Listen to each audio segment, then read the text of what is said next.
We have on the agenda to review the minutes from, is this the wrong file, Jen? No. October 11th? Yes, October 11th. Something else opened up in this. There it is. Has everyone had a chance to review the minutes? I have. I have, yeah. Make a motion, we accept the minutes for October 11th. Motion made, second. That motion? All in favor? Aye. Oh. Aye. Go ahead. Hold on. Aye. Aye, okay. Did you have something? No? Well, I was on item 4. I don't know if it says, Dan stated that the report looks pretty standard and has an average of 322,838, but it doesn't say an average of what?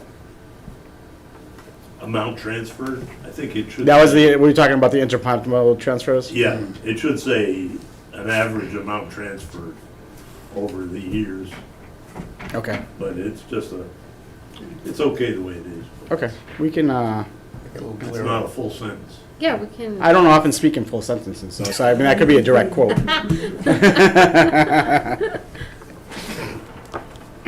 All right, we'll move right along here. Indeed. Old business. It's our first meeting of this, the 2024 fiscal budget cycle, so we don't really have any old business to go over, so we're going to jump right into new business. The accountant is not here. We can run through her numbers real quick, right? You want to take us through that, Jessica? Sure. So for the accountant, she is level funded with the exception of her supplies budget. She requested an additional 500 to account for increase in, the cost of buying supplies, whether that's paper, ink, etc. So that is something that you will see common across the board this year. Yeah. Is expense lines for supplies and utilities are going up. Yeah. They're going up, Yeah, we can't. How about central purchasing? Can we make any headway by doing more central purchasing of these items, paper and? Yeah, I mean, we central purchase some things, but things like printer, toner, and ink and stuff. They're all different, I suppose. It's all specific to the printers, so that's something that's a little harder to buy in bulk. Yeah. But, Good.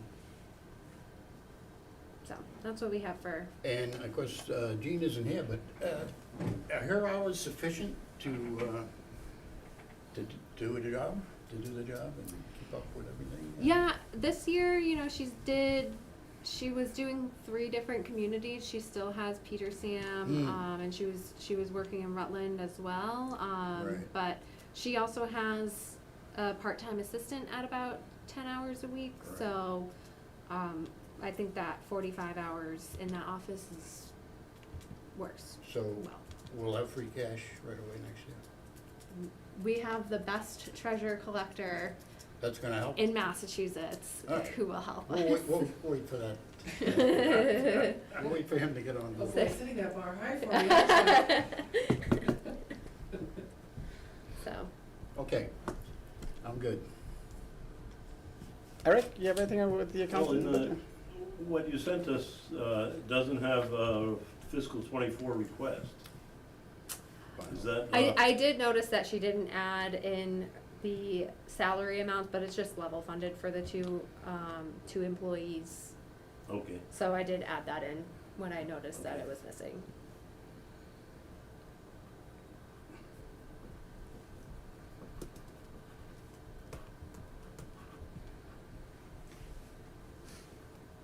Lee, anything from you? Great. I don't really have any questions. We'll get right into our new treasure collector. If you want to come on up, introduce yourself. Sure. So I'm Jake Boker. I've met you before, but I I'm don't Brian. know if I met you. Brian Inman, yes. Very nice. Arrow Rickard. Good to meet you as well. So I just started in October, Welcome. and this is my first budget process with you guys. Fantastic. Oh, boy. Yeah, welcome. In this new age of COVID. Right. So I don't know where you want to start. take us through the budget, take us through Okay. what you need to do your job appropriately.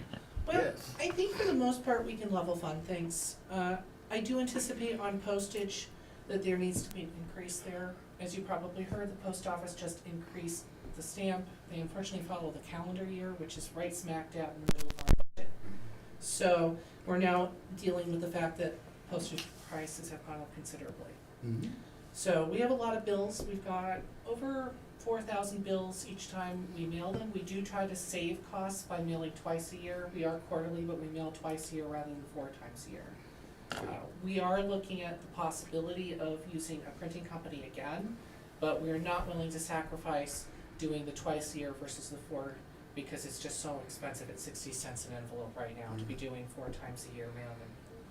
So part of that request is also taking into consideration that I suspect with inflation, the post office will do this to us again next January as well, again, which will be halfway through our fiscal year. Oh, So that's part of it. I think dues and meetings will probably stay the same. I don't think most of our associations are gonna be doing vast increases. They were already pretty nominal. I think MCTA was like $50 a year. Most, like your membership for FinCom, I think is almost always $150. On office supplies, I asked for a little bit of an increase, and that is exactly what Jessica talked about. With inflation in the market and the cost of supplies, they are going up. We're trying to do our best not to overexpend in that area, but I do think a modest increase would be helpful. Banknote fees could go up in expenses. That one's hard to predict. It really depends in no small part on how much borrowing we have to do this year. We do have a water and sewer project that's still pending. I think the last we had on that was what we signed the legal services agreement. Correct. But USDA is still in process, and Unibank has told me that USDA, the way they are, the loan probably won't actually be done till the project's done. So we'll have to do short-term borrowings, which they will help us with once the work goes underway to fund, so we have cash coming in so we can pay the contractors as they meet their targets. So that's something to consider. Probably got a number of other borrowings that we need to look at too as we move forward into the new year. But again, that's kind of hard to predict, so I think 500 is a good base. Similar for education, I will probably attend the MCTA school this year, as will my assistant. I don't know if I'll be taking a test or not, but I'll probably be attending that, so I don't think the expenses for that will exceed the $600. I want to say it's like $50 or $100 per person. And then if we don't stay, if we travel, we're pretty close to Amherst is where they hold it, so it's just mileage in that case. So obviously payroll is to continue supporting Harper's, which is the company that we use for our payroll processing. And that I don't expect to change substantially either. It's pretty much how much work we give them is how much they bill for.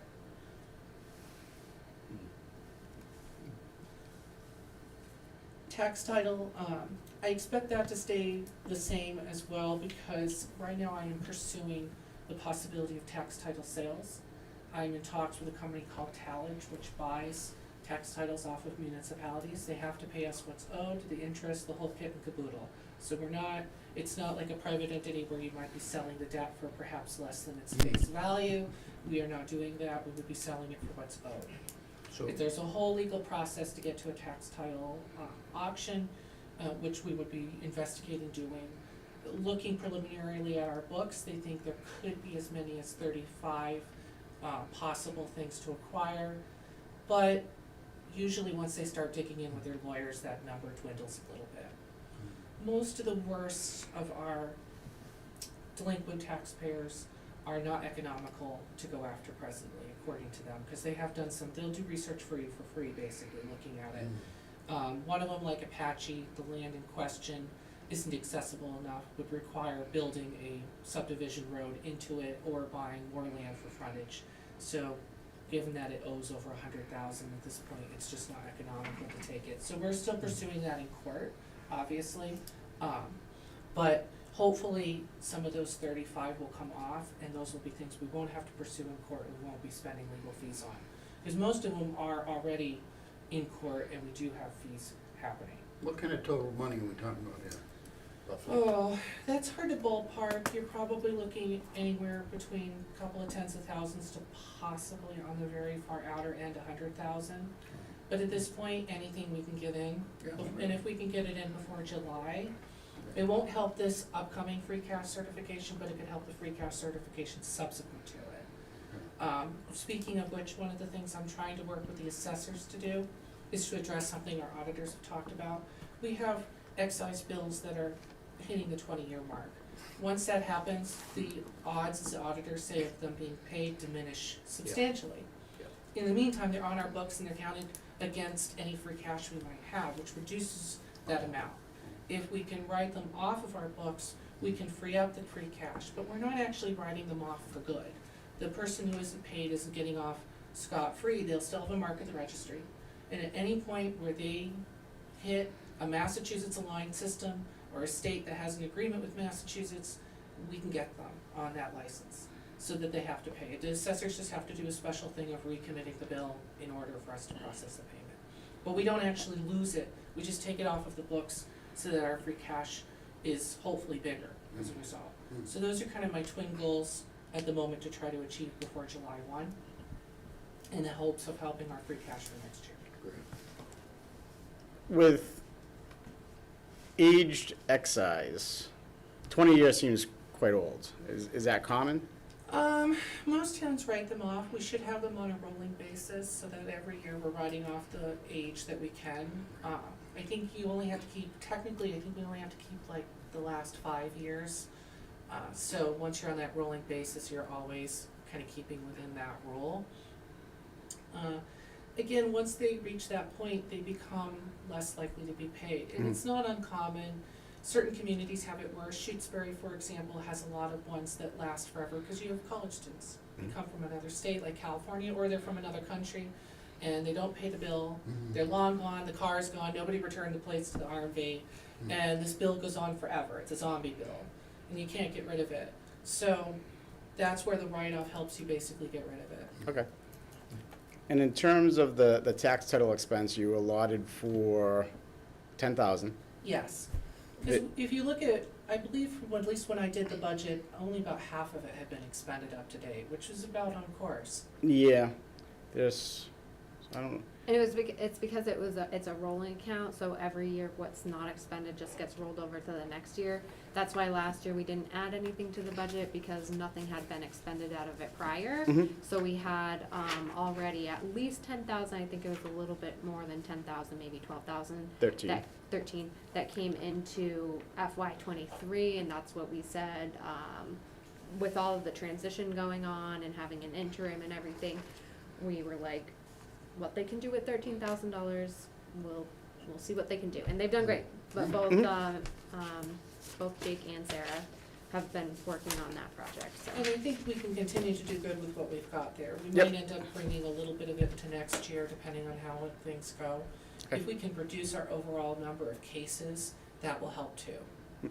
Because once they're sold, Talage or whoever buys them takes over, and they pay all their lawyers to do all of that in court for them, and we're done.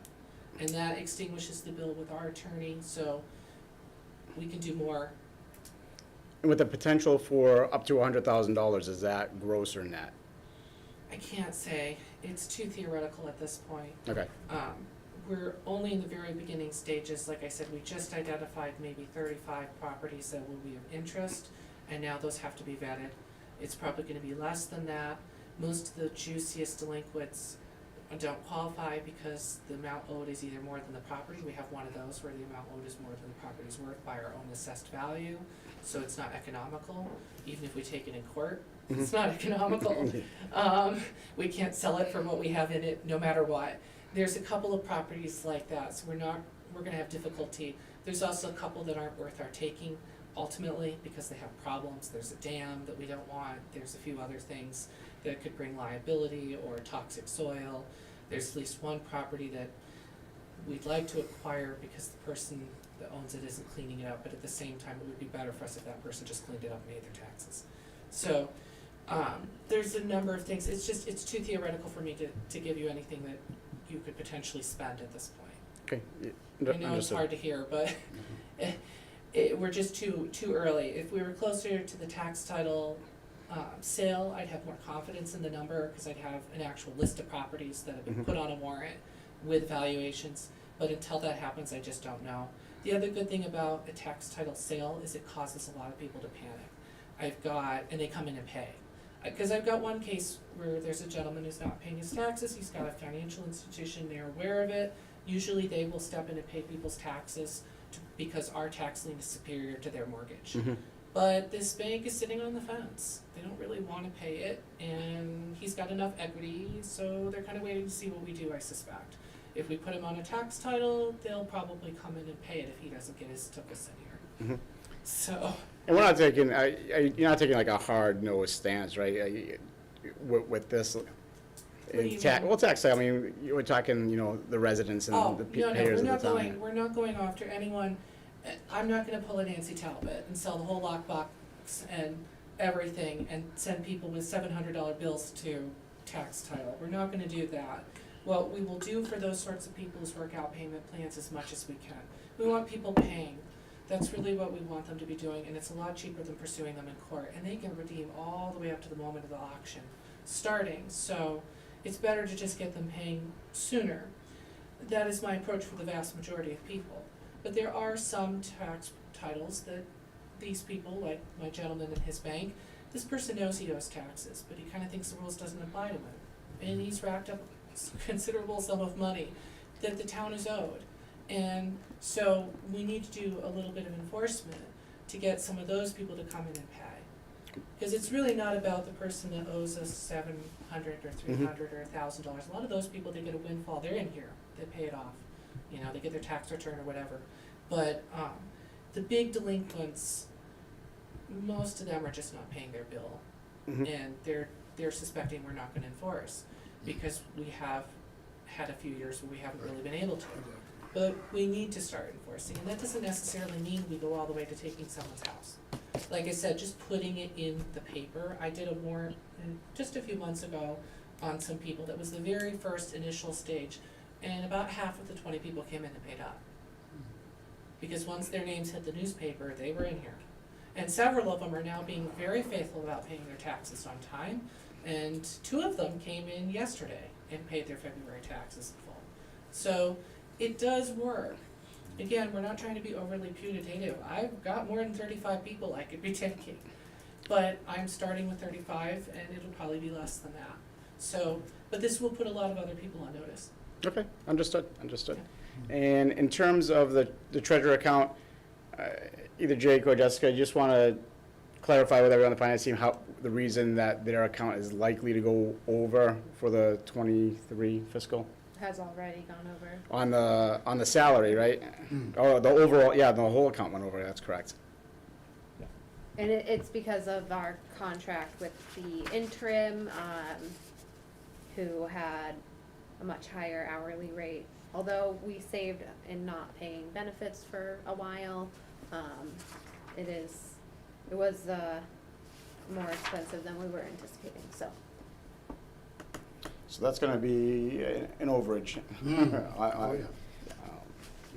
that account. I don't think I have any other question. I mean, I know we've already had a discussion, so I'm trying to bring it around. If you guys have anything, or Lee, you have any questions for Jake? No, I'm good, thank you. Free cash, I wanna know about it. When's it I happen? don't know much about it. That really resides with accounting. Yeah. Who doesn't seem to be here? It's their black box. So the goal was last Friday, we were supposed to have our Schedule A completed, and we're still waiting on Schedule A to be uploaded to DOR, so. From DOR, We're waiting to upload Schedule A to DOR. Oh, So we have- DOR is waiting on us. So we're waiting for the accounting department to submit the forms. And nobody else is holding up the parade yet. No. I mean, we had, with the transition between Sarah and Jake, Sarah,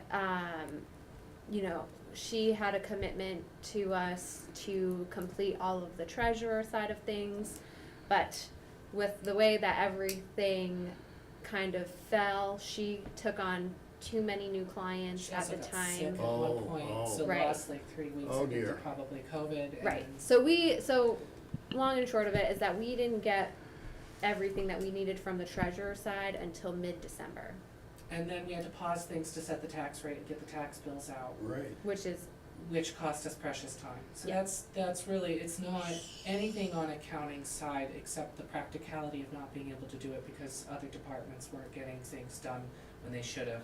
I was very surprised that Sarah didn't have some things done by the DOR deadlines in Right. September. We were But paying she them- did lose her assistant, and that was probably part of it. She went down to 1 day a week, she was here, so I think that's probably a lot of it.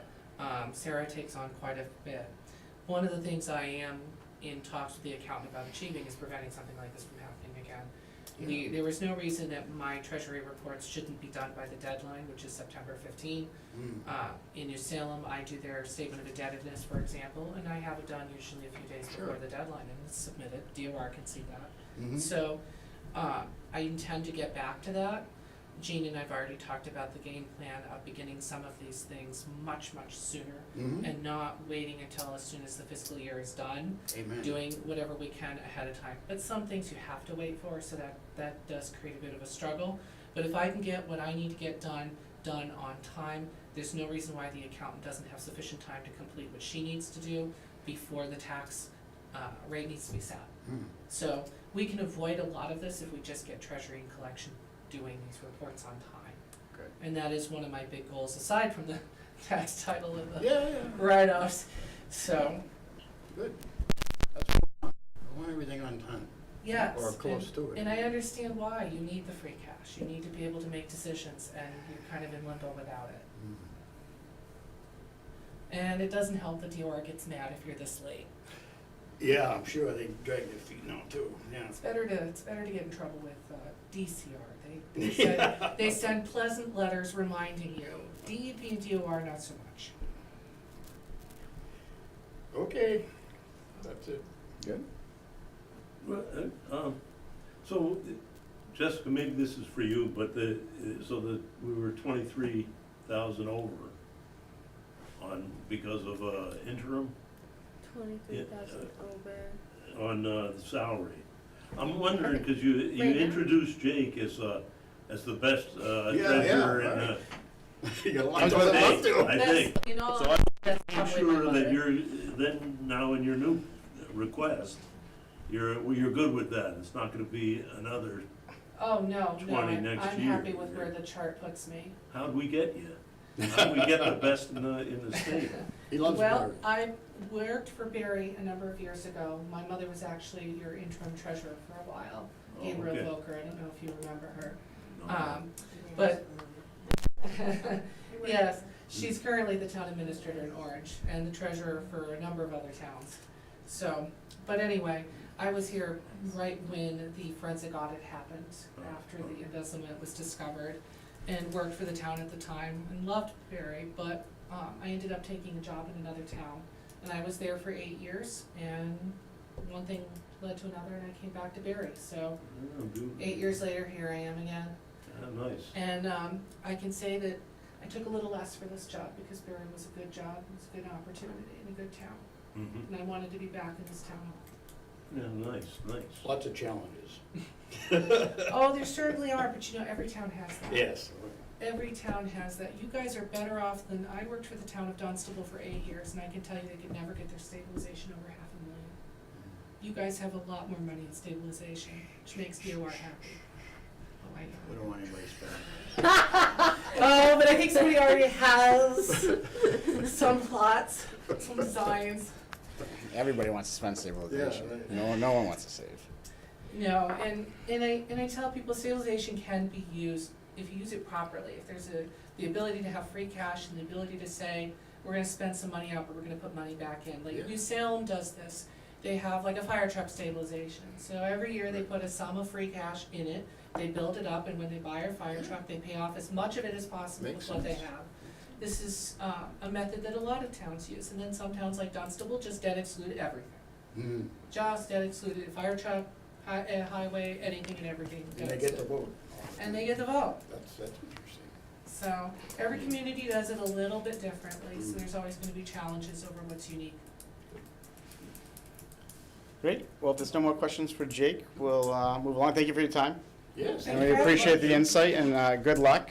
I hope I don't see my name in the paper, so I'll be by your office. Oh, that's doubtful. I'm sure all of you are paid up. So how long have you been working here? I started October 17th. October? Yeah, so I walked right into a lot of things. Yeah. And part of that, with the transition, the struggle has been figuring out, Sarah was up to the very moment the handoff happened. So it was like, coming into the job was like, okay, are we on step 1 or step 3 of this process? Where am I? So a lot of the early weeks was that. Tough. So, but I think things are coming together now. Excellent.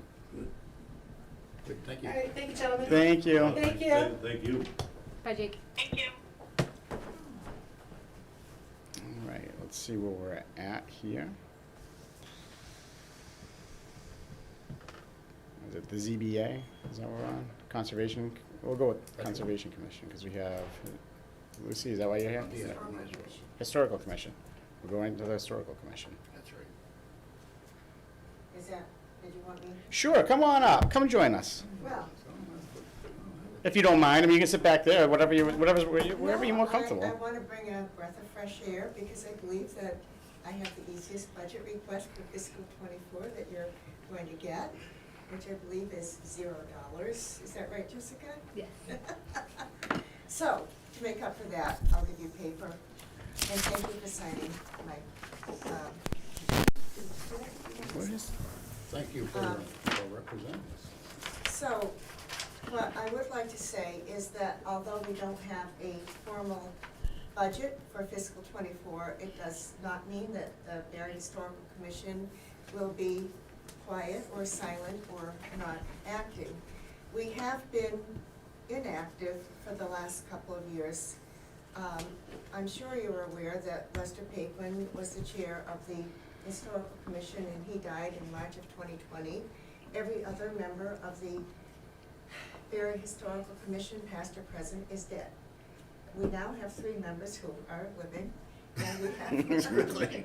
oh, for a while, which are myself, Chuck Copolino, and Charlotte Garou. We have all lived in Barre our entire lives, which is not a prerequisite. We welcome any additional members that may come in that are newer residents, but at least for a start, we have people who are familiar with our history, so that is a help. And I will disclose right off, I am also a director and officer of the Barre Historical Society, which is completely different from the Barre Historical Commission. However, I am probably the only person left alive in Barre who has a broad and deep knowledge of Barre history, which means I am being pulled in 100 directions. So, I have done this outline, so you will know that the Barre Historical Commission is appointed by the Select Board under Chapter 40, Section 8D of the Mass General Laws to preserve, protect, and develop our historical and archaeological assets. And we serve an advisory role to the Select Board. There are other roles that we might take. For example, if Barre enacted a demolition delay bylaw or established a local historical district. We do have 4 properties on the national and state register, and Jessica, I checked, and Felton Field is not, this is the state historical thank you. district. That does not mean that they cannot be demolished, destroyed, or disturbed, but it does mean that our Barre Common Historic District, Felton Field, not Felton Field, number 4 Schoolhouse, Town Hall, and the Barre Congregational Church are a prestige historical place. And I think we all know that, I'm sorry, I don't mean to exclude you, I'm not used to this, that Barre Common is a destination for people coming. We have Harding Allen Estate for wedding venues, and we have tourists coming to the Barre Common. And that, having these prestigious historical sites is good for our tourism. It's good for our economy, but more importantly, having historical sites in our town, like the Common District, helps establish our community profile. It's our community identity. And people say, yeah, I know Barre Common. Yeah, that's wonderful. It's got great revival, architecture. Yes, I know the Harding Allen Estate. This building is a perfect example of a building that was repurposed with good intention. I came to high school here. Now it's the town offices. It could have been demolished. Thank God it wasn't. So, history and historical sites like this are sort of a case like when your oldest relatives in your family die and you say, oh my God, I wished I'd asked them the questions that I didn't ask. The same is true when the Hotel Barre burned or the Barre Wool Combing Company was taken apart brick by brick. I'm sure you all heard the groans of people, like the angst, the anguish. Why is this happening? Why couldn't we have saved these places? The Center School burnt, the Williams Store burnt. I mean, we see these buildings go up in ashes or be torn down, and we wonder, could we have done something different? We didn't know that they were so precious until we lost them. So one goal, a major goal of the Historical Commission is to identify these places and hopefully come up with a plan so that we don't lose them either by neglect or by intention. So we're looking at the mechanisms. We're just really starting off. And although we have had a budget of $1,200 in the past, I can't tell you why that number was chosen, what it was for.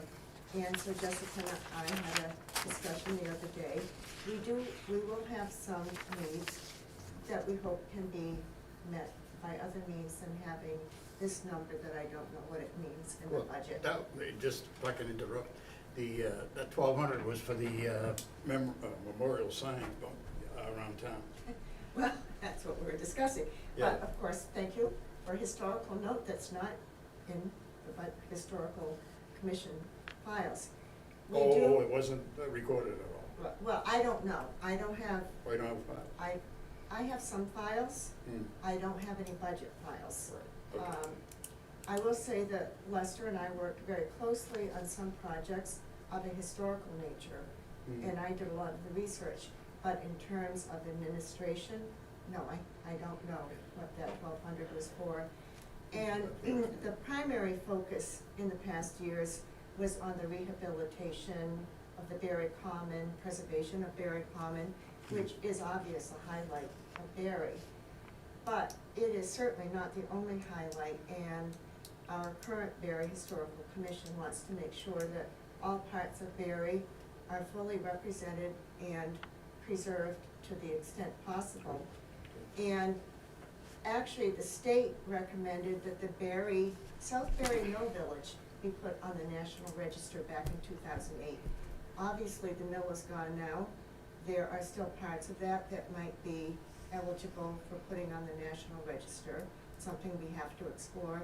It's a long process. They recommended Felton Field be put on the National Register. We have discussed other options also. Basically, we want to preserve various eras in Barre history. Right now, we're looking at mid-19th century, what with the Barre Common being sort of mid-19th century Greek Revival, 1830s to 1880s. We don't have much else. The same with number 4 Schoolhouse and Felton Field. We're looking back farther. We're looking at 1700s because we have nothing in the National Register.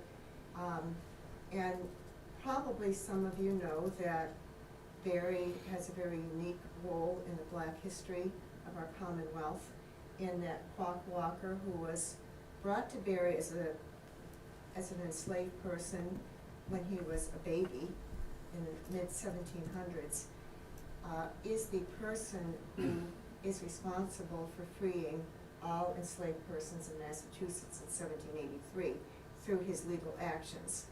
And Massachusetts is the first state that freed totally its enslaved persons. Other states said, well, when you turn 21, we'll free you. But they didn't completely abolish slavery. we have several sites in our town that I think are very important as featured sites in this history. But unfortunately, we have the issue with the Department of Conservation and Recreation now wanting to restrict access to the Ware River watershed to people in motor vehicles. They say, yes, if you can hike or swim or paddle, not swim, but paddle or ride a bike or ride a horse to the place, that's fine, but if you're elderly or not able for some other reason to walk 5 miles, forget it. So we're very concerned about that, and we get periodic criticism from people for not letting them know that we have these sites in our town, but DCR does not allow us to advertise or make those sites available. So it's a conundrum, and we're thinking of how we can make these sites available to people to see, keep them, give our town the prestige it should have for being part of this movement to free the enslaved persons in Massachusetts. Could I interrupt Yeah. a second? Lucy, who's on the commission? Myself, It's Lucy, I am the Lucy, chair. Chuck, Chuck Capolino, and and who was the backup? Charlotte Garou is the third person. She is our clerk. Charlotte? Gareau. She formerly worked at the library, and she was an English teacher at Quabbin, I believe, before that. And Chuck is a Yeah, veteran yeah. of the US Navy. And, no, you had said Felton Field was a property you're interested in putting on this? That's what the or state recommended that we look at. Is now- it just the building there? No, the whole complex. Well, have you talked with the commission, the Felton Field Commission We- about this? We had our first meeting on Friday. What'd they think? No, we had our first meeting on Friday. Oh, okay. So, All we right. have not had too many opportunities to talk about this.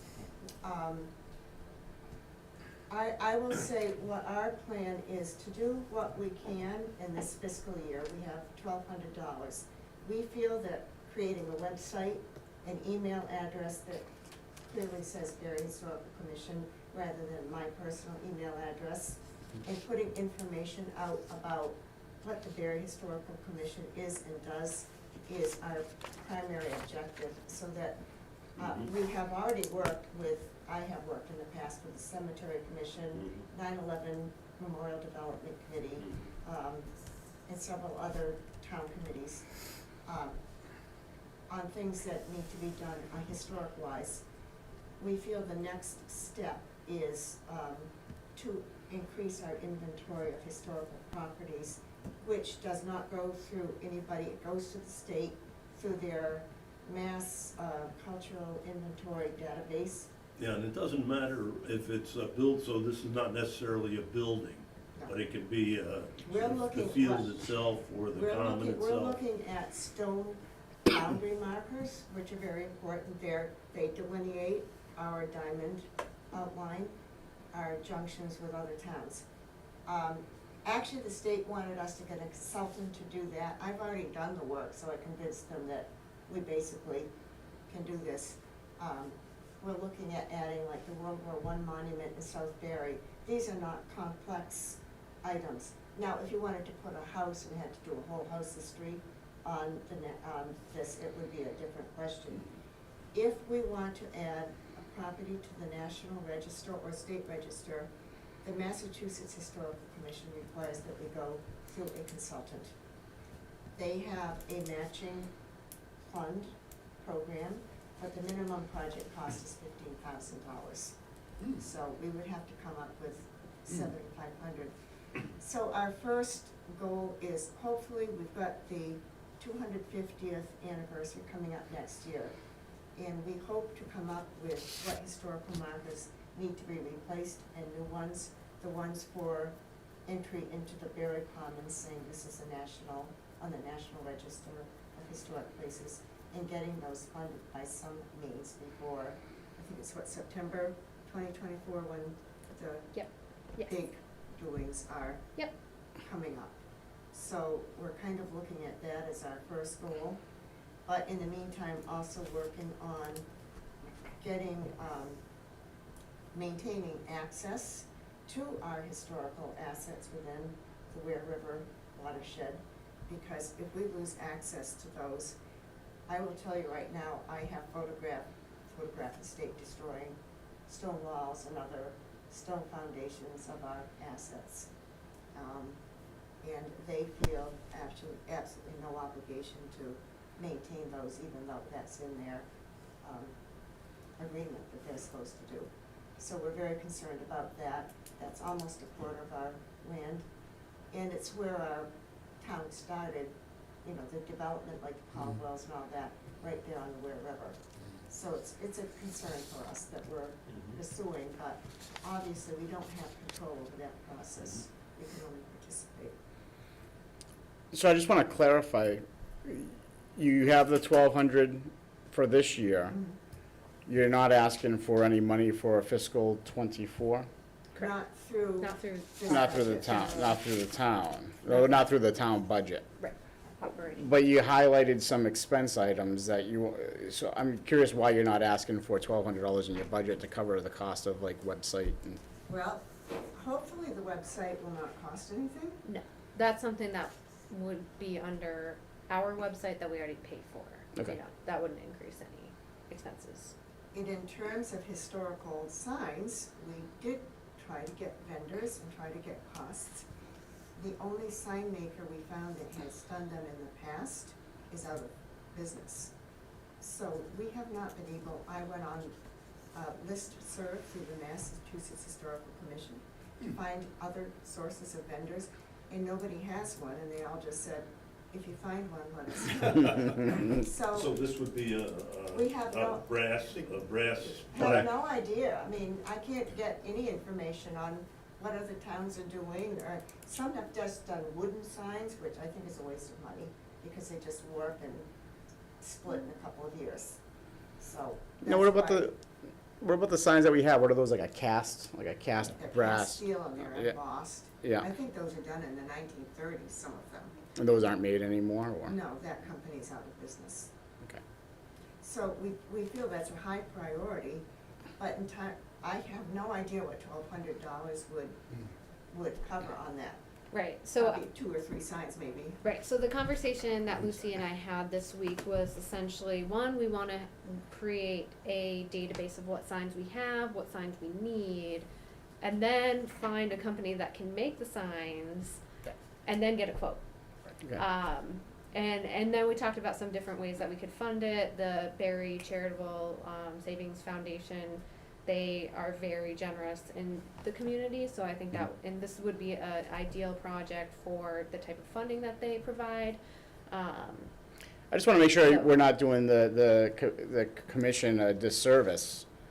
I understand you haven't used the money, but it's been in the budget for a long time. I went back Yeah. several years, it's been in the budget a long time, so we know how difficult it is to get items re-added once they're removed, I right? understand that. I used to do the budget for the city of Worcester, so I have to say I have my concerns also. I also can say that I cannot justify $1,200 because I have no idea what the cost of anything is. This is my personal work, my paper, Yeah. my ink. It's something that I became a volunteer for in order to do. If I had to print pamphlets for 1,000 people, I would consider that, for example, out of this year's budget. If that's a way we can make people aware of what's going on, then that's what we would spend that $1,200 up to June 30th on, because we definitely think people don't understand our historical assets and, what we need to do to keep them preserved and available to the. I know, absolutely, and I told you last year as well, I learned so much from your social media postings. I look forward to them. I'm like, oh, look at this. And sometimes I'm there for like a half an hour. I was like, oh, I gotta get that time back somehow. But it's I truly appreciate it, because it's unless you go to look for the information, Yeah, go up to the building here in town and actually search it out. yeah. I like those to see that and to Yeah. learn more about the town and the Yeah. history of town. So. And that's something also I do as a volunteer. And it's just, I think if you read those postings, you'll see that the public is very interested in it. And so many people will say, I hated history when I was in school. No offense. But, you know, when you get out on your own and you have your family and you want to research where your ancestors came from or why this building is here and what it means, then it becomes public history and not academic history. Mhm. And people become very interested in public history as they age.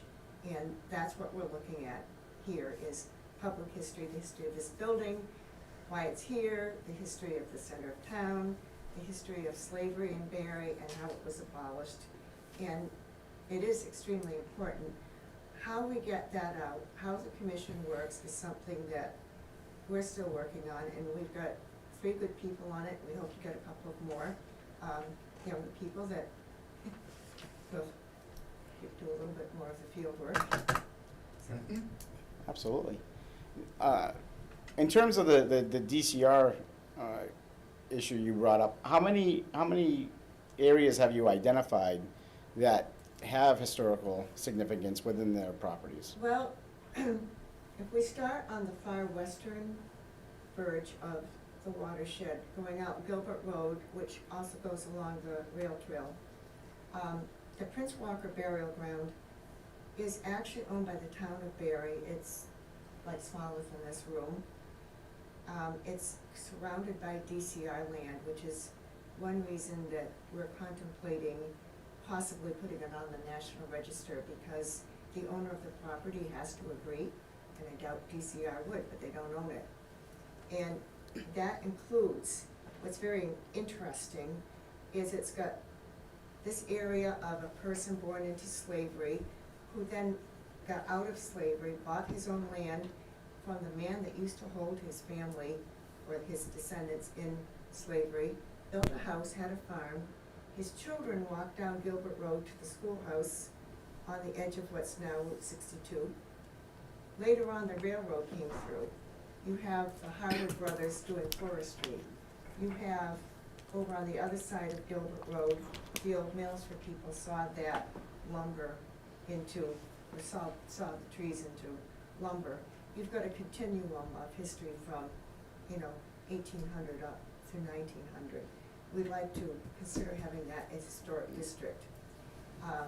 Then across Jacob Rees lived just above there, the social reformer. We have across Route 62 on Granger Road, we have the Caldwell House where the slaves were owned, Walk and his brother Prince, the covered bridge, Riverside Cemetery. Those are not owned by DCR, but they're right surrounded by DCR land. Then you've got a gate going onto Granger Road, up into the fields where Quack was working when his owner, James Caldwell, was killed by a tree. We have a monument off of that road that we cannot disclose the location of by DCR's orders, that's in the woods, which is all part of like a Black History Trail. There is nothing that DCR would have open as roads west of the Ware River. You go, they have now agreed to keep the canoe landing at the old Colebrook on the west side of the Ware River. That would just about be it, no roads there. On the east side, Colebrook Road would be open, but the roads going off into Blood Swamp and all that would not. We had several settlements up there, Adams Corner. We had the Harding Hill settlement, a Blood Swamp settlement. So that's a good amount Yeah, in there. we have like 3 or 4 important tri-town and other border markers back in there. And that's where, Barre came out of Rutland. It was Barre, Hubbardston, Oakham, and Rutland were all part of the same town. So we have a common history, and they're just kind of like cutting us off from our historical past in there. Yeah, that is disappointing. Yeah. It's, we'll see how all that turns out from their side. Yeah, as I say, we're working hard on it. Michael Wood, who is the Select Board's representative on the Ware River Watershed Advisory Committee, and I will give an update to the Select Board on Monday night on what's going on.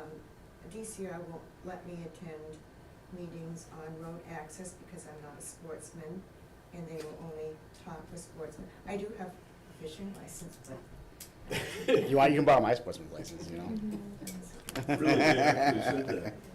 They said that? They They have said not, that. they don't know I have a fishing license, but I am not a member of the sportsman subgroup, So, and that's all they will talk. They've divided the public into what they call stakeholder groups. If you're not in the stakeholder group, they've decided they'll talk with. Now, Barre residents are not a stakeholder group. Rutland residents aren't, Hubbardston residents aren't, and Oakham residents aren't. So where would those people fit? We don't fit anywhere. There is no, we don't exist. We don't exist, only equestrian, sportsmen, whatever groups they come up with. Historical Society, but not Historical Commission. So the Historical Society gets to talk about trails, and sportsmen get to talk about roads. so you could go as a historian. We have a representative on trails, but he cannot talk about road access. Very bureaucratic.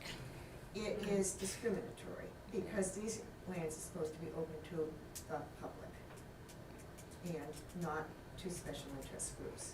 You know, the sportsmen don't like that they've been designated the way they have. They think it should be open to the public discussion. Mhm. But this is just the way DCR has decided to do it. Well, I thank you for your time and all the information. You know, the Finance Committee aside, I always appreciate the amount of information you bring, and I feel like I learn something new every single time, and That's it's what we appreciated. like. Yeah, I appreciate it. You know, feel free, like, in terms of, you know, budgetary items, if something comes up, you keep in touch with Jessica, and, you know, I think everyone on this committee is in tune with understanding the needs, and I just don't want to see your commission not appropriately Right. funded down the road. That's very good to hear, and we fully Same. appreciate your support. Thank you. Great, thank you. Thank you. Thank you. Thank you. All right, and so we'll sort of circle back to have a discussion internally on the veterans and conservation, since they haven't showed up, and, Could I, Oh. wait a minute? yeah, absolutely. And we will wait for Eric to return to get the quorum back before we start, but we'll have Sheila and Cheryl, right? Yeah. Join, if you want to come join us, whatever makes you more comfortable. Okay, well, these are awful chairs. They're Awful. Just to cover the back issue, those are awful chairs. Thank you. You're welcome. This is Thank just a you. copy of the presentation that Cheryl made, our initial budget presentation. Last week, I think. You were at the meeting, right? Yeah, I attended Zoom. I was doing dual tasks, you know, dad duty and on the call, but I took in quite a bit of information. Your budget is far more complex than what I've learned here for the town, and so it's a lot to really unpack in a short call, especially Zoom. I wanted to get up there in person, unfortunately I couldn't, but I am interested in.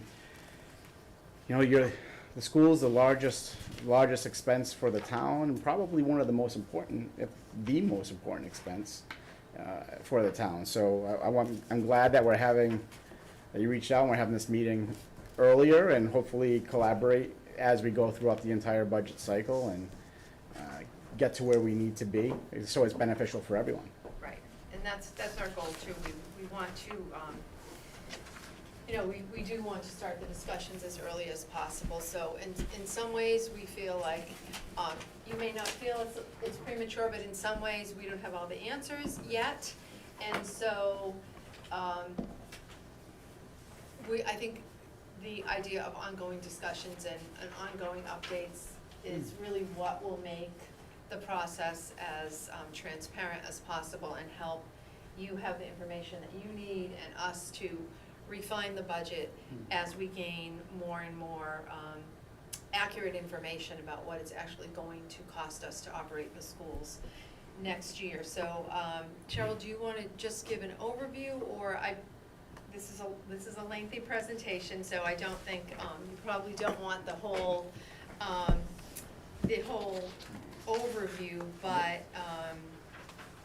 I think I actually met with, the New Braintree Finance Committee last night, and, the information in the first several pages, up to page 15, actually, is really demographic information that Cheryl provides to help set the context. To show you sort of historical information about what our enrollments have been, what our enrollment currently is, what our projected enrollment is, balances in our revolving accounts, grants that we have received. So there's a great deal of information there, but that is really context setting. And then, oh, of course, Cheryl. Yes. And then as we move into page 15, is really where we begin to think about, or Cheryl begins to outline, and I'm gonna turn it over to Cheryl so she can give you the highlights.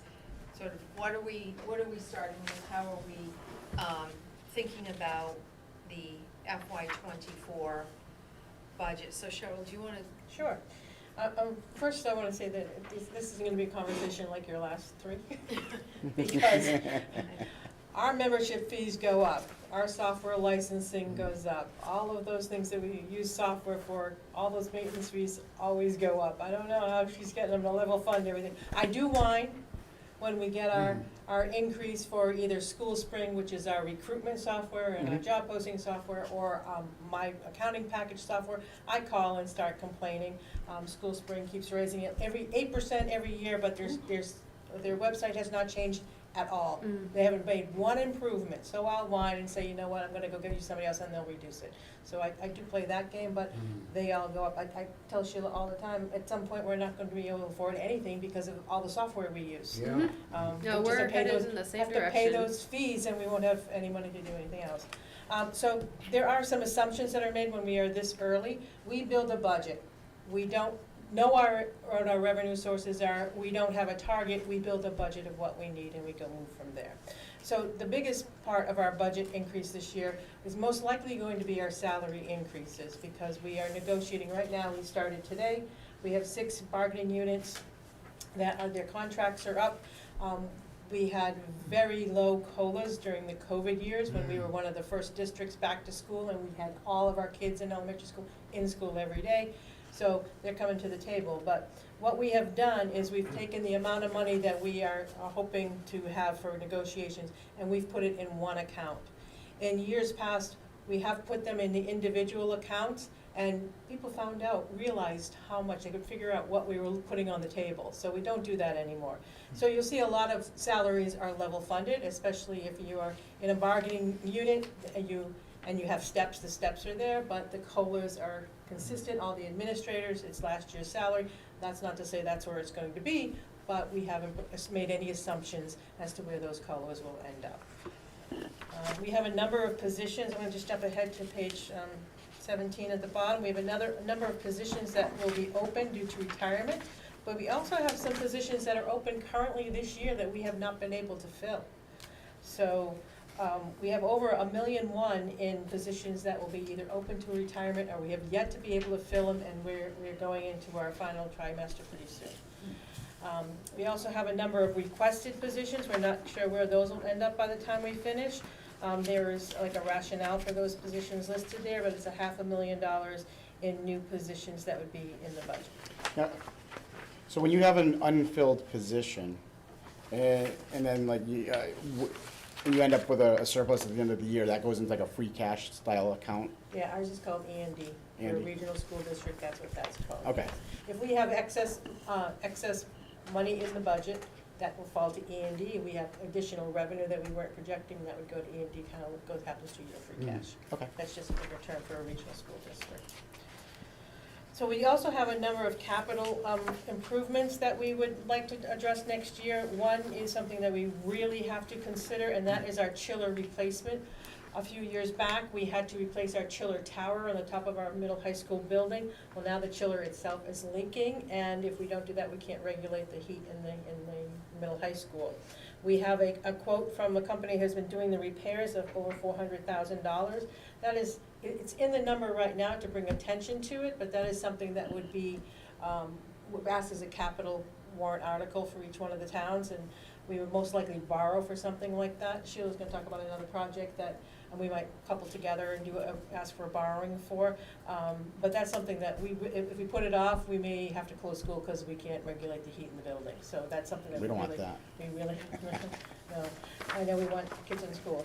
We have a number of different things that you wouldn't realize that we have not bought furniture in years. We are going into we moved in 2002 into our building right now. So the furniture that's in our building is more than 20 years old. It doesn't look it, No. but it is. And at some certain point, cafeteria tables, because you pick them up every single day and you wheel them over there, they can't be repaired anymore. So we have a need from some tables and chairs and some desks and chairs in classrooms. Not sure that they will actually happen in our budget next year, but in the preliminary round, it's there. We want to show you what we really believe we need to get through next school year. Could I interrupt? Absolutely. I think you started this saying that the salaries you think are gonna be the biggest impact on this year's budget.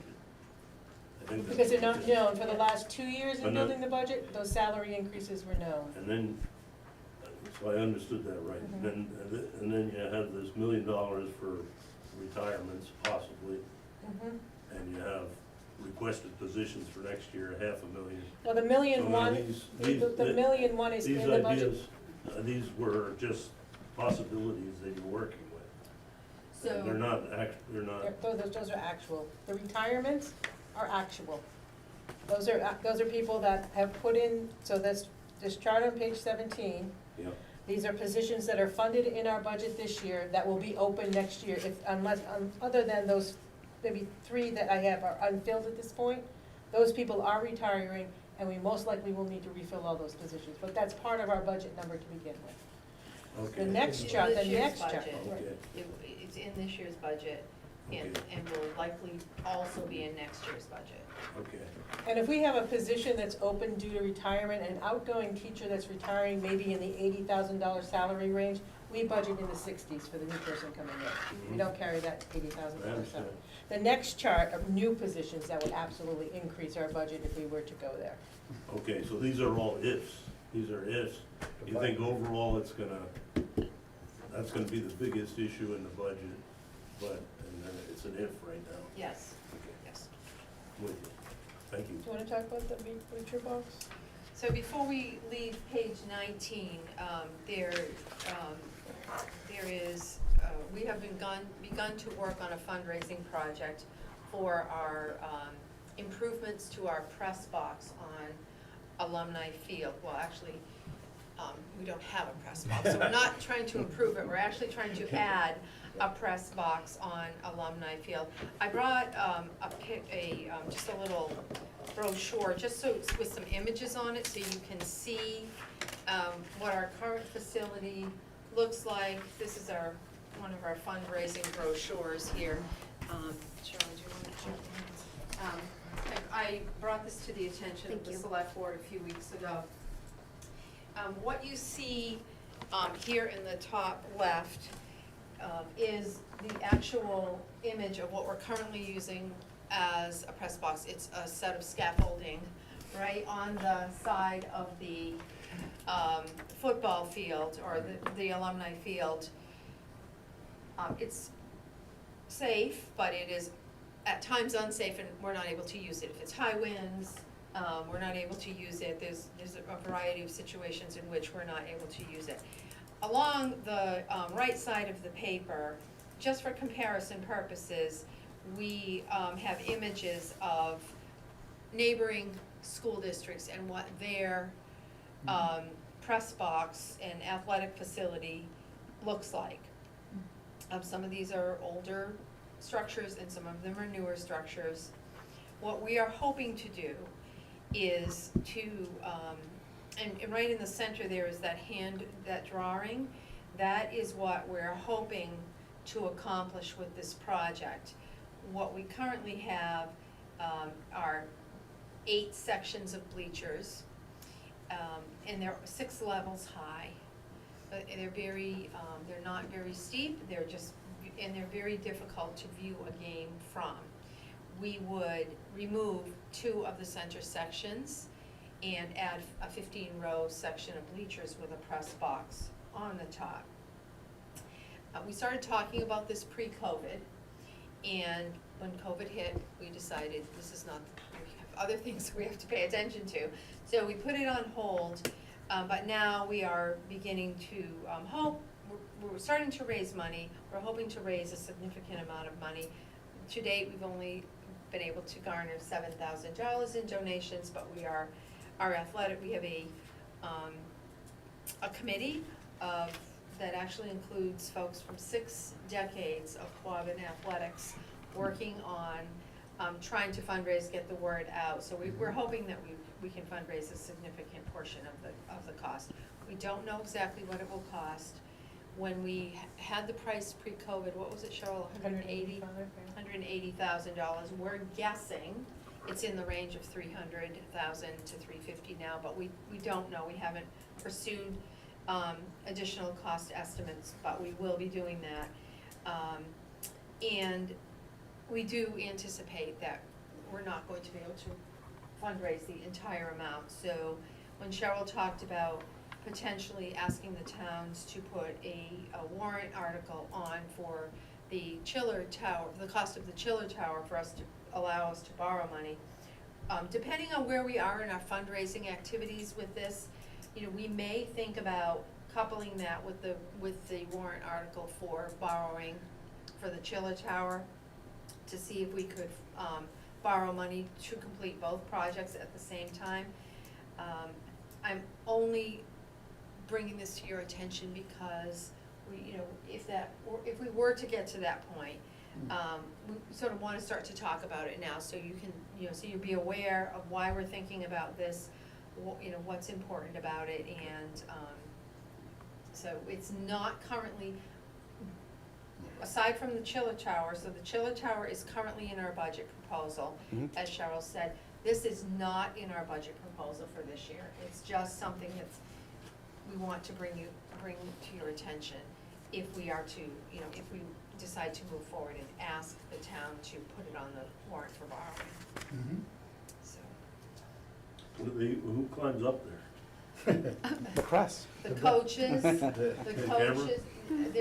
we have Coaches go up there? huddle cameras, coaches, and sometimes the referees, the opposing team coaches, and our coaches, and the person who announces the game announces from up there. So there's 2 or 3 people up there every game. Kind of breezy. Yeah. You wouldn't get me up there, let me put it that way, but. What kind of games do you have there? Is it we just have- football or is it soccer also? Soccer, field hockey, and football. We have night games, but it's primarily used for football, but we have night game soccer and field hockey for both male and female soccer as well, so. Would you, on the potential for the warrant, would that be seeking this year? Potentially. FY '24? For 24. For 20, right. And how does that work with, is it that fully Barre because of the schools in Barre, or it's split out? Yeah, it's the middle high school, so all 5 towns have a share of that, based on their enrollment. Some towns could approve the warrant and other towns could not. But it would have to be funded by all 5. All 5 would have to approve it for us to be able to move forward. Full majority. No, No, 100%. 100%. Everybody. Every single town has to approve it. Okay. And is it split out in a similar percentage to, It's split up by the October 1 enrollment, this past Mhm. October 1 enrollment of the students that live in your town at the middle high school. okay, That's that formula is written into the regional agreement. So when you share the budget costs, Mhm. it's all of the kids that you have in our schools. Mhm. But for a middle high school project, it's just your schools at that site, your students at that site. okay, understood. So when we put all of our items together for our preliminary budget. It was a shocking $40 million budget, or a 10.4% increase over the current year. So we immediately talked about removing the chiller, because we knew that we would need to most likely borrow for that project. If we were to remove all of the other capital items on the list, which we have done for a number of years, we have gone back and the first thing that is not funded is capital projects. At some point, you can't do that, you need to continue on. We try to do floor replacement projects every year, so you don't have a whole building you need to do at one point. But if we were to remove those, other than we also overlay the roof seams on the middle high school, trying to extend the life of that roof, so we wanna keep that in there for sure. And we also have an engineering study in there for, I think it's $10,000, 10? Yes. So the Barre building inspector has written us up in the past about having open railing systems through our stairwells and on our mezzanine that goes around the cafeteria, and he wants those enclosed. We would need to have an engineering study to at least estimate what that cost would be. I only envision a very ugly thing when we're done, but we probably should do that before he really writes us up and fines us. He probably didn't go up here, did he? Maybe that's. Let's not award him to Maybe that. that's hidden well enough. Now he knows we're on camera, right? So the next part of this presentation, I quickly go through each segment. If we just want to peek back at page 21 on the top, that is the format by which our school committee approves a budget or makes budget transfers between line items. There's like 16 categories there. So I quickly, at the end of my presentation, went through each one of those categories to say what the percentage increase, decrease would be and why that may be. So if we start just quickly, do you want me to run through all of these? Sure, yeah, Okay. absolutely. So in district administration in legal, we're looking at a 1.7% increase for software licensing and renewal fees. And also our lawyers have already informed us that they're going up by 25% in their rates, so we'll put that in there. In administrative technology, it's a 9.2% increase, and actually the cost of we have a 3-year renewal on our antivirus software. It's $25,000, so it's all of the virus software that we need to purchase and upgrade. Instructional support is the largest category in our budget, and it's meant to be that way. That's everything that happens in the classroom. We're looking at an 11.2% or $1.5 million increase. That's where all that money is for negotiations is in there for right now. So it's not split up between all these categories and the people that work in those categories. What is instructional support? That's the teachers?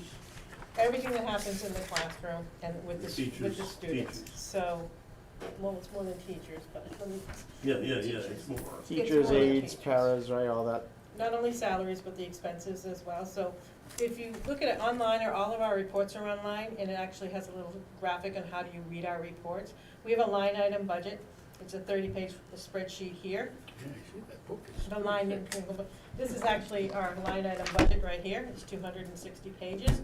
It's shortened down into this was all the detail, to a 40-page Excel document that is then subtotaled by category. These are the categories by which the state determines, where we charge things.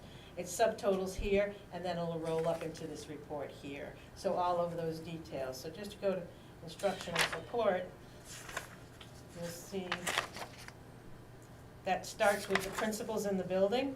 It goes through all of the costs of the principal's office. It then goes to teachers, it goes to software that's used in the building, substitutes all of the paraprofessionals and support staff that we have in the building, all the materials that are used in the classrooms, hardware that's used in classrooms, software that's used in classrooms, because there's hardware and software and licensings that are at the district level, the school level, and then the classroom. So the classroom is within the. You have what, 25 people working in your department? I have 4. I can't really count Carrie, because Carrie's the director of food services, but she has a budget, but it's not in here. Also, there's other things like the nurse's office, and that's where this stops. That's where that instructional line stops, is at the nurse's office. So there's quite a bit in there. It's the largest majority of the detail. But those reports are online, and there's a little guide to how you read them and see how it goes from one report to another. A little like Sunday reading, huh? Yeah. Yes. Right, I do. Huh? Excuse me? We rely on you for Oh, that part. oh, well, it's all here if you ever want it. The transportation, we do have a contract that's in place with, John McCarthy, and he has a 2.5% increase in his contract for the 2 rollover years, which we were very smart to roll over way back ago. And, so it's a 2.3% when you look at other, we didn't increase our line items for homeless transportation or for students that are, what's the other one, homeless and Homeless and there we go. Well, there are other line items within after the big yellow buses that go around, Mhm. that's why that's not 2.5, we didn't increase the rates for the homeless students and foster kids. foster care. Foster kids. In athletics, the athletic director and the student activity accounts are in one category, it's 5.8%, that's for athletic coach stipends, and the expansion of the unified team, so I think last year was the first year? Yes, it was. Last year was the first year where we have a special education sports team. We had one, it was in track and field. Then we expanded it this year to basketball teams, and they're hoping to add a spring sport for them as Yes. well. But with those come a coach, but also because these are special education students that have an IEP with a paraprofessional to help them, they have to have an assistant coach with them as well. So that's what part of that increase is. But it was very, very well received by the public and I think our students as well, to support their fellow students on the track. Technology, infrastructure, and support, that's basically our technology team. It's only increasing by $10,000. We have a department intern that we don't want to let go of right now. The benefits is, it's not known right now. We do have a couple known costs in the benefits area. Our health insurance runs from January to June, so whatever that increase is, which I usually know that in about August, it only has a 6-month impact on our budget. What I do is I take who's enrolled now, and I estimate a certain percentage. I was shocked last year when it came in at double digits, but our broker got it down to a 5% increase. Our experience, we have an aging population, so our experience rate increases and that turns into higher premiums. I'm hoping it'll stay at 5%. I'm not too convinced it may stay at 5% for next year, but I've built that in. Worcester Regional Retirement, that's a known expense. I got our assessment from the Worcester Regional Retirement. A retired teacher's health insurance from the Group Insurance Commissioner. I was hoping to get that before this meeting, but they haven't finished their work. They told me I'll get that soon. And our unemployment costs, we're self-insured, so we do have some money in there for, we do have an outstanding case from last year that will probably roll over into this year, that'll roll over to next year. And our workers' comp insurance, I'll know what this year's cost is on workers' comp, and our business insurance is in March, because that's when those renew. And then I may need to readjust those numbers based on what the real cost for this year will be. Did I miss, I think you missed you buildings were- building and and, grounds. Can you go grounds? back? Yeah. Yeah, I think you skipped 25, Cheryl. Did I? Yeah. I'm sorry. School security, this encompasses the staff that works in our buildings to supervise lunch and recess duty, as well as support in our middle high school. We have a security position in there, where the most of the increase is due to the increase. They only make minimum wage, embarrassed to say that, but the minimum wage went from $14.25 to $15, so that's that increase there. It's no increase, is it? It says down. Oh, it's a 10.7. down, Increase, it yeah. is a down, it's a negative, I'm so sorry, it is. That was a change in personnel, we had a person in that position of security at the middle high school, we brought somebody in new this year that was at a lower rate, so that's what that is for. Buildings and grounds, we have a new buildings and grounds manager, Mr. Kevin Clark, he's a Ocam resident, and went to school at Quabbin. He's been with us for about 1.5 years now. He went through every one of his line items and looked at where we were. We do expect an increase in our supplies, all kinds of supplies, anywhere from custodial supplies to toilet paper to paper towels. That's what's happening in the world, so when we go out to bid, we're expecting those prices to go up. We do have our heating oil contract. That went up by 60 cents a gallon, or 21%, so that is what it is. I think we did pretty well, though, actually. And staff steps are in that number as well. On like the building supplies, are you part of a collaborative group, or do you purchase just by the district? So we do it a number of ways. We are part of a collaborative bidding group. For the oil, we actually pulled out of that this year for a number of different reasons. But I really thought that I could do better with local companies than the big companies that were bidding from there. They have yet to get their oil bid out, so I don't know what they're gonna get this year. But Sheila and I talked about the last couple of years of going out on our own. I did mail the bid out to 11 local companies, and we only got one bid. Yep. And guess who? But I have to say, he did bid with that collaborative bid last year. He came in the lowest the last time. Unfortunately, we had some hiccups in what he wanted to do. He thought he could just bid on Quabbin, but he said, no, you have to bid on all 27 districts, and I don't like that. But I think having somebody local will gonna get better service. I mean, we put in oil orders. They're supposed to be here within 48 hours. We'll put in an oil order on Monday. They're still not here on Friday. We're just not getting the service from our current provider, so I'm hoping that we'll get much better service from the local provider. Our fixed charges are our business insurance policies that I spoke of. Those will actually come due this March, so when I know what this year's cost is, I can better reflect what I think next year will be. We have a school choice and a charter school assessment that's determined by the state. At this point, because the governor's budget's not out, I don't actually even know how many students are out to charter schools or are residents that go to another district through school choice. Usually that report is posted by the end of December or January. It's still not yet posted on DES website, so I have no idea. So at this time, it's a placeholder for this year, and the governor will have the latest numbers in her budget when she releases it, and we'll make adjustments as we go. The SE before all of these headings are for the special education department, because that is different. And legal services and settlements, that 60% increase is an increase in the attorney's rate that they already told us, and an increased need for consultation. We find ourselves in a lot more consultations these coming years throughout the COVID thing, with placements for special ed students and other things, so we use them more often than we have in the past years. Administrative technology and support. There are licensing fees based on our special ed population for Aspen and Microsoft licensing. Instructional support is the same as in the regular ed section. It's just for every all of our personnel that's working with special education students are in this category. Again, the COLAs are not budgeted in there. They're all in that one account in the regular ed side. In transportation, our current contract with our special education transportation provider is up this year. We have a meeting, I think it's next week, to start discussing negotiations with them.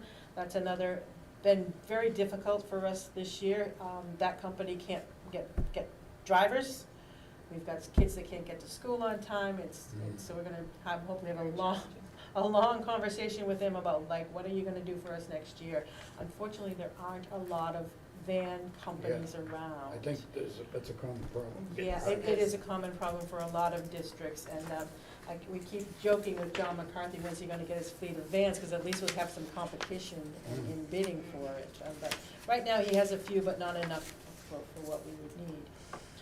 In our tuition line, the state, in all of its glory, determined that the special education schools that our students go to deserved a 14% increase to keep their staff and meet their expenses. But on the other side, they aren't giving us any more money to pay for that tuition that they just increased. So we're looking at a 36% increase in our tuitions, and we base this on where our students are currently going now. It was actually a January number. As that changes, I take into consideration already students that are aging out before the end of the year. But other kids may have their IEP meetings in the spring, and they may change placements, so we make those adjustments as we go through our budgets. Long-term debt service is going down, and that's for we have a few more years left on the middle high school atrium project and side panel project on a building. So again, I say that this initial preliminary budget was up 10.4%, taking out the capital projects.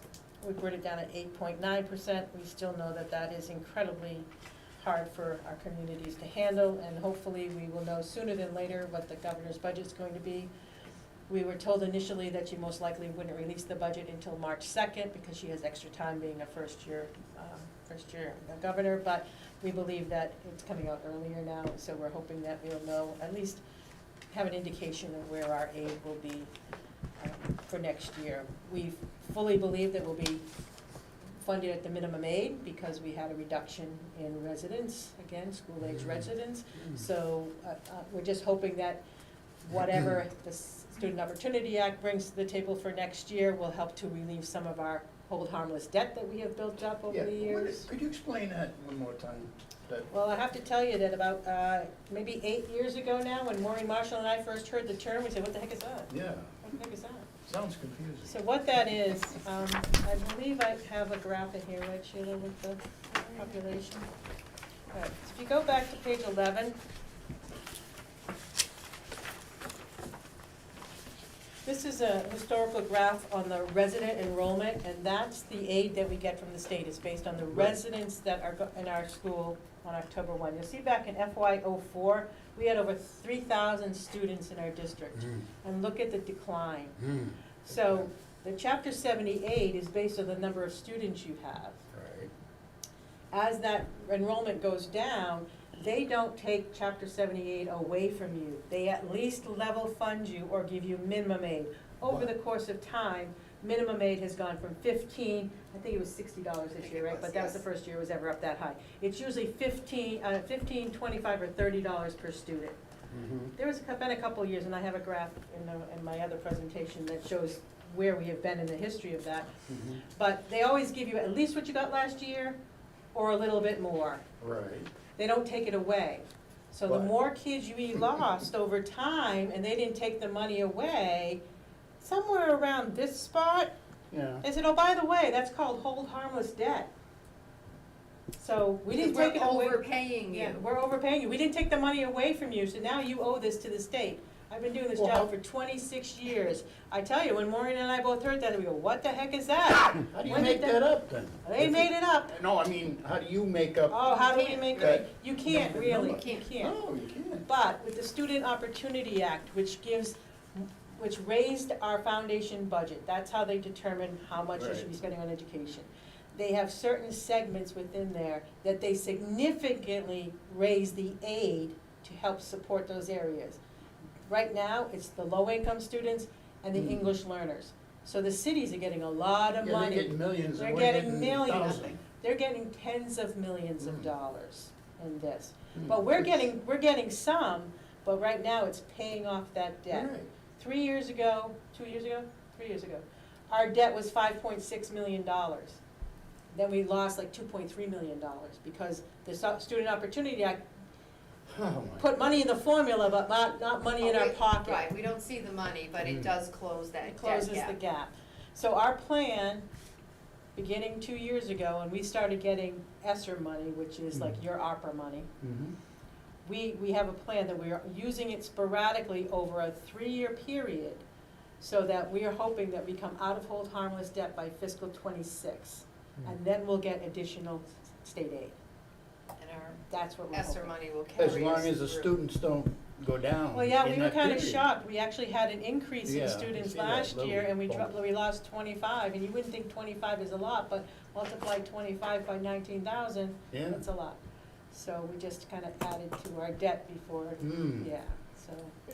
So that, That makes sense to you? well, how does the district plan to overcome those challenges? Because obviously with continuous decline in enrollment, you have a small spike here of an increase. You're forecasting out, it looks like a significant drop and then a slow increase back up. So what the red line here is, about 5-6 years ago, we had a demographic study done. Okay. And that's where those projections are coming from. So we actually increased quicker than they thought, but we also decreased when they thought they were gonna slightly increase from 5 years ago to, I think it's 2025 it goes up to. So that was done. We may need to do another demographic study. When I first started in the district, we had one. It was right on par for like 10 years. And we're like, okay, we better do another one. So we did another one.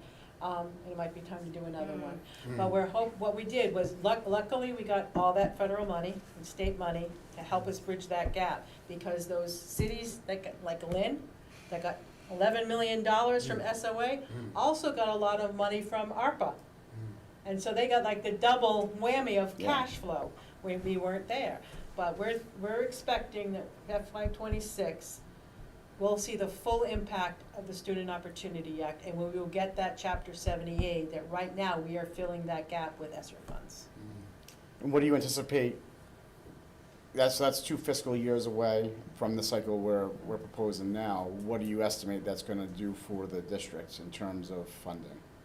I can't, just like your treasurer can't tell you what it's gonna Yeah. cost, Yeah, I it's can't really- either, because until we can see what our enrollments are in low income and EL students and what that impact is this year, Mhm. we may be able to forecast out by another year, but you can't go too far down the road. But to I think figure it as out. an example, you know, as Cheryl said, our whole harmless debt was 5.4 million. In 1 year, it was reduced by 50% to 2.7 million, so we've got about a 2.7 million gap. If they continue to fund the Student Opportunity Act at the rate which the governor said she was going to, at the rate that, the law says, it's a 7-year rollout, you know, we could see relief from the Student Opportunity Act sooner than 26. But we're trying to be conservative and, you know, and estimate that it's likely not going to be until FY '26. Mhm. So this, ESSER is Student Opportunity Act? No. What is ESSER? What You is know, how- ESSER? you know, you have ARA, you have ARPA money. Yeah, but what does it stand for you? Elementary, That's a quick- Elementary Wait, hold on, and I got it second- right here. elementary and secondary. School emergency relief. Emergency relief fund. Yep. That's But- basically COVID money. It was Yeah. It's COVID. COVID money, yes, it's COVID money. Right, That'd yes. be the easiest So- way. Just the one thing to keep in the back of your mind, the Student Opportunity Act is a law. The legislature is supposed No, to that follow was- that law. That was what happened in the middle of this downturn? What date was that? Student Opportunity Act. This was the Student Opportunity No, Act? no. That's- That's the 70s. Where's right? this hold harmless debt described? In what law? It's not a Wait, law. so this I don't know if It's it's I think not I a heard law. you, It's I not a might not law. have heard you right, but No, but I. somewhere along this line, this decrease, Is they when we- changed their mind and said, now we're gonna charge you. Now we're gonna hold you in debt. They just called it something, Yeah, they right, called it something, so, but as soon as our enrollment started to decline, instead of funding us less, they continued to fund us at the So- level of so our they were out highest, here. right. They Yeah. funded us as if we had this number of students. And when did that stop? It's continuing, they're still funding us at that hold harmless level, so they're not, if, you know, your Not number of taking students money away. drop, but they continue to fund, they're giving you less funding. But then, all of a sudden, they decided, well, we're not giving you less funding, so we're sort of overpaying you, so now we're gonna call it debt. But that was just a term that they started to use at the state level for all districts that had declining enrollment. It's Yep, not just Quabbin, yep, it's yep, any yep, district yep. that had declining enrollment. To, sort of prevent us from getting access to the Student Opportunity Act funding by saying, well, you're not gonna get more funding until you until you sort of get to the point, till your funding exceeds what we're overpaying you. Mhm. Does that make sense?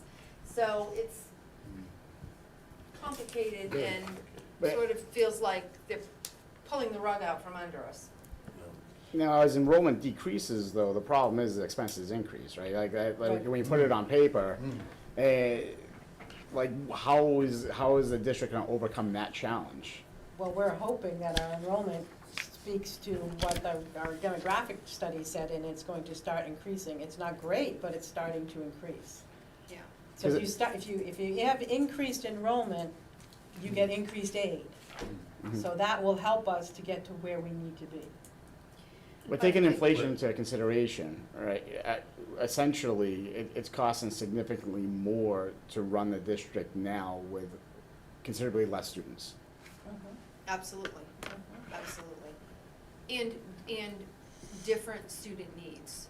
So, education has changed, or the services that we're providing, and this is not a Quabbin issue, this is all educational institutions, but it's more challenging in rural districts because some of the services that our students need, if we were in a more urban community, they might be accessing some of those services in community settings, like mental health services, for example.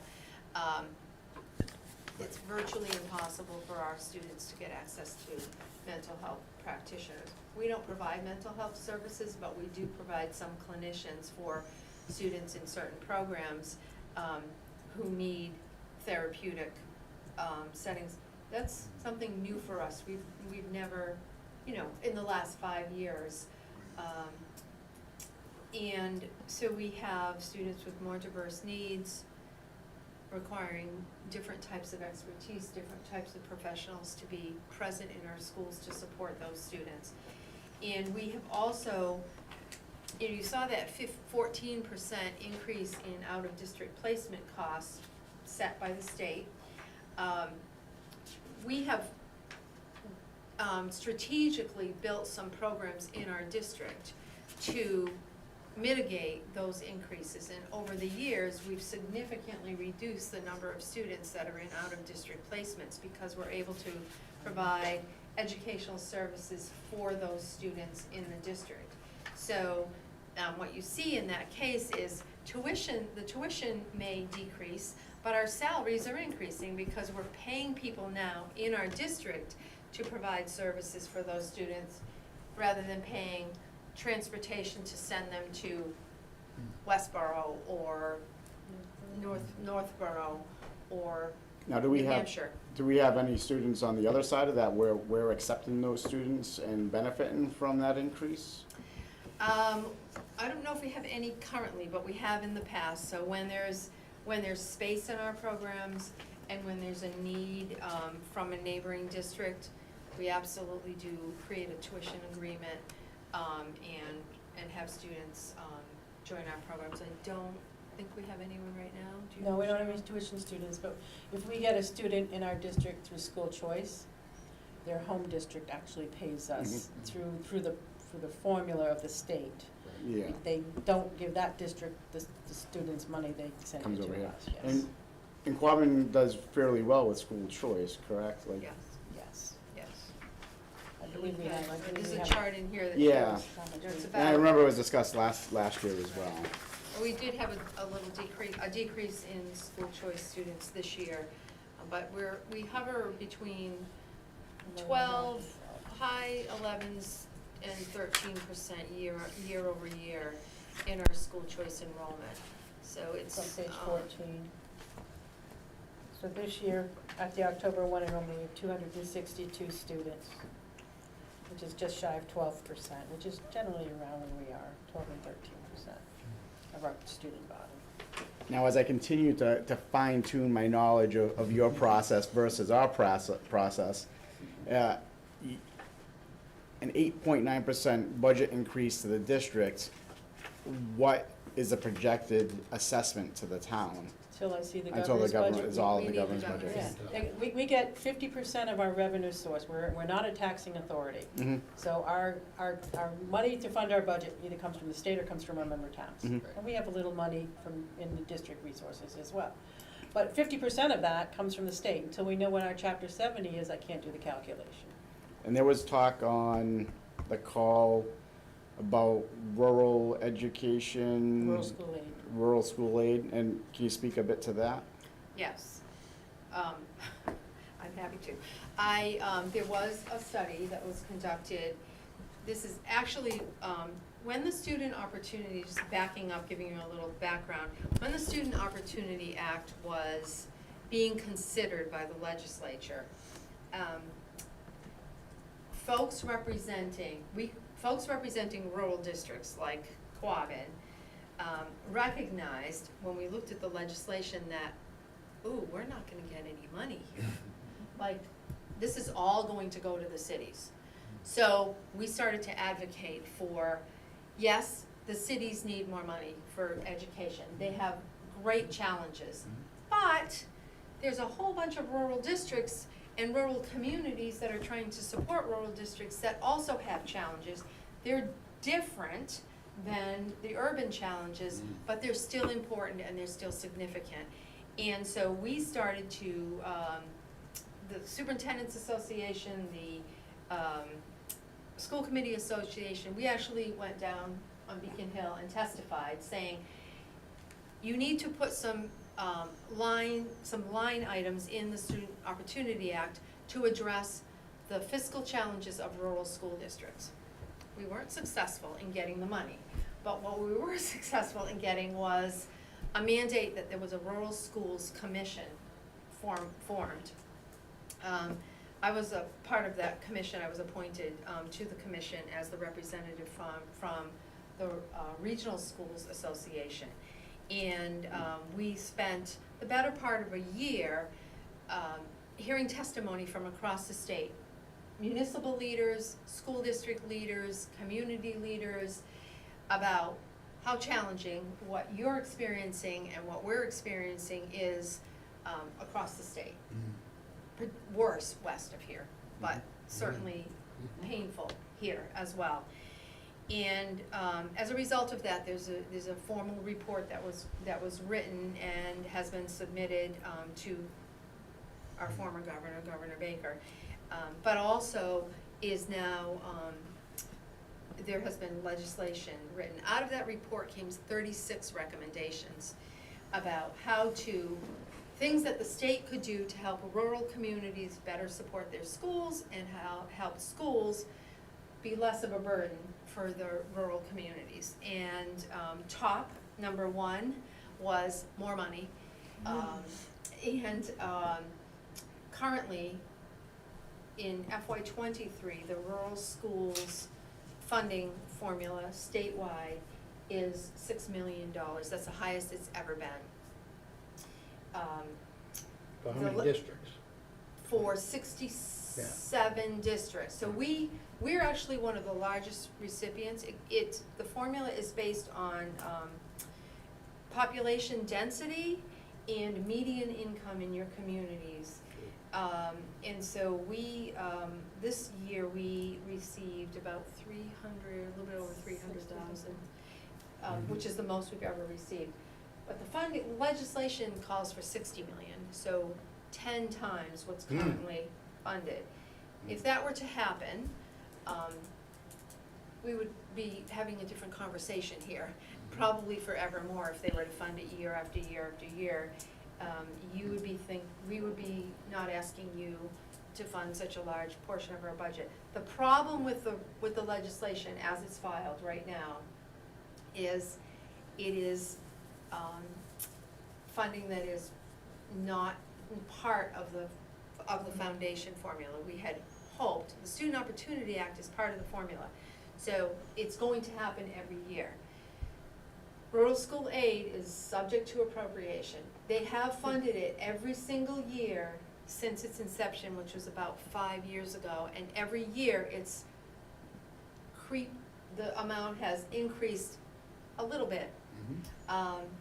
But we're looking for a really big increase. So I'm hoping that one of the things that I'm talking to town leaders about is once this legislation starts to get some traction, once the legislative session starts, if we can really work together to advocate for this bill to be passed. I know that last night when I was in New Braintree, the New Braintree Finance Committee mentioned, how can all 5 towns work together to advocate for more funding for our schools and for our communities. And I said, well, we're going to meet with the Barre Finance Committee. I will mention that. I'm going to see Senator Goby next week. She's going to be at an event at the school, and I'm just hoping to, she's very aware of this. She has been I've been in contact with her, as have many others, around this legislation. The legislation was filed by Representative Natalie Blais. Do we have the bill number? Do you forgot now? I will send it to you. I will send it to you. I can't tell you what it is off the top of my head, but I'll send it to you. And so the more we can do to work together, and, you know, I know other superintendents west of here are very actively watching this and trying to figure out a way to advocate for it. We talked about, one of the things that really worked with the Student Opportunity Act was some videos that were produced by school districts, sort of helping people understand the challenges in layman's terms, if you will. And we think that we're gonna try to do some of that work to help people. You know, it's not easy for people, I think, east of 495 to really comprehend what it's like out here. Mhm. And you know, sort of how our students deserve what those students get. Absolutely. And our communities deserve what those communities get. It's not, you know, we recognize that. We absolutely understand that you all have a very challenging job. You're trying to meet the needs of the community and trying to support schools, and with a gap, right? There's a budget that doesn't support, fully support either. Doesn't support all that your community needs, and it doesn't support all that the schools need. And that's not the case everywhere, and it shouldn't be the case here. So the more we can draw our attention to it, at least we'll, you know, if it doesn't actually happen, I guess I will at least feel better that we tried to make Right, the case. yeah. And After. we didn't sit silently and let people think that we didn't matter. So I'll definitely send that bill, and I'll send you the rural schools report. When you read it, it's a lengthy document, but I think what you'll say is, oh yeah, that makes sense, oh yeah, we deal with that. It's gonna sound very familiar to you, because it's really the story of the town of Barre and the town of Hubbardston and the town of New Braintree, just trying to explain it to those who don't fully understand. Are all the rural schools facing the same decline? Many of them are, some of them more. The whole state's facing the population decline right now. Yes. A lot of people, Statewide? yeah, there was like a little bit of an Yes. exodus after, you know, like COVID and stuff, so. So, it started, so this, help me with the numbers here. You know Yes. them off the top of your head. What is this, up at 3,000? The resident enrollment? Yes, That's 3,000 people? 3,000, that's the students. And that was in what year? Fiscal '05? That's 05? So, yeah. And then, I can't and read we're that down either. around 2, I can't read these numbers. 19. Well, you're not meant to read the numbers as much as see the graphic, Yeah, because yeah, the but- numbers are in a different but chart. Roughly, We're 1936. 1936. 18? 1936 is what this. I mean, you can kind of see, Is this the same number, is this the same trend? What's that next School up? enrollment. School enrollment is the same? It's That's not as, resident enrollment? yeah, it's not as steep, but yes, yeah, that's, It's the same, school, right? school enrollment includes everybody that goes to school in our district. Residents are just the residents that go to school in our district. So the school Okay. choice students are in this number. Okay. So that's going from 3,000 to 2,100. 21. yeah, that chart right there where it says over time, 20 years, that's the 20-year decline. Yeah, So overall, 1,000 less students 20 years ago. 20 years. from 20 years ago between the 5 towns in the district. So that's not COVID, that's just a No, long. No, I mean, No. no, but it was trending up, and then it Yeah. trended up, and now Not it's, in here. now it's starting to dip again. Yeah. Yeah, no, in terms of the rural school aid, I feel it is beneficial to try to come up with a campaign, at least to get those that are involved, get their voices heard and out there, and we all know the involvement, town meetings and local elections and stuff like that, so it's a small group, but I feel if we can get those folks and their voices heard, you know, like, even if it doubles, it's not 60 million, but 12 million, it could be beneficial to the schools and the towns, correct? Well, the Business Manager Association, and this was now 4 years ago, met with the Governor Baker, and he asked, do you want this on the outside article, or do you want rules Kool-Aid in the formula? We all unanimously said, in the formula. I had a one-on-one conversation with Senator Goby. I said, that needs to be in the formula, so it's guaranteed to us every year. That's just too hard to do, Cheryl. I said, you were able to add 2 new columns to that formula. The number of students that require English language services and the number of students that are low income. It's just adding another column of how many students in your district are equal the rural school formula that you have. It's not that difficult. You just did it with 2 other populations. You could do it with a 3rd population, but it was just dismissed. Politically impossible. Politically impossible, because we're so much smaller. Well, also because every school district has English language learners. Yeah, sure did. Every school district has low-income students. Not every school district qualifies for rural aid. And so it's much easier to change a formula when everyone is a winner Sure. in that formula Yeah. than some 67 I districts. understand. So I think to your point, politically, it's much easier to change the formula when theoretically everyone gets benefits from that formula. Yeah. Well. A lot to unpack. Lee, did you get all that? Did you fall asleep? I did. It was a lot, but it was very informative. Any insight or questions from you? No, not right now. Okay, great. Anything else from us for Sheila and Cheryl? I 100% appreciate it. I enjoy the in-depth presentations, because even from the smaller historical commission to the largest impact of the town's budget, it's important to have a good understanding of where the dollars go for the tax base. And it'd be nice to know that a few people are watching this and actually get that same information. Yeah, that Whereas didn't, other that didn't committees happen don't on have it. January 24th. There was No, I think, not too many people that attended the meeting at all. No. but our meetings are posted now, on YouTube, so, and on our website, so, if people are interested in, That's right. Cheryl is also always very good at answering any questions that anyone has. Last year, when we had to have second rounds of town meetings in some of the communities, we had a few people from different communities call us and say, we really want to understand this better.